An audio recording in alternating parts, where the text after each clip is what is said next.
নমস্কার সকলকে। 25শে December Christmas day.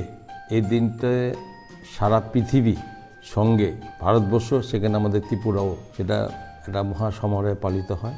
এবং আমি এই শুভ দিনে আমি আমার রাজ্যের সমস্ত অংশের সমস্ত সম্প্রদায়ের মানুষের প্রতি আমার এই ক্রিসমাস ডেতে বড়দিনের প্রীতি শুভেচ্ছা অভিনন্দন, বড়দের প্রতি প্রণাম জানাই।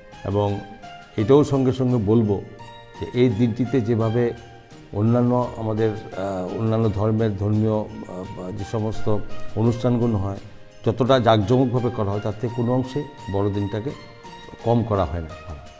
কিন্তু এবার কোভিড-19 সারা পৃথিবীর সঙ্গে আমাদের ভারতবর্ষ রাজ্যও তার বাইরে নয়, এটাও আক্রান্ত।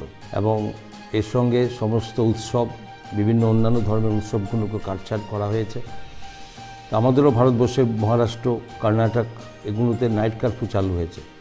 তো আমি এই আনন্দের দিনে সবাইকে শুভেচ্ছা, প্রীতি শুভেচ্ছার সঙ্গে এতটুকু আবেদন করব, আনন্দ করবে, সবাই থাকবে, কিন্তু এই কোভিড সিচুয়েশান যাতে আবারও রাজ্যে ব্যাপকভাবে না আক্রান্ত হতে পারি তার জন্য সবাই অন্তত এটা মান্যতা করে চলবে। সকলকে নমস্কার।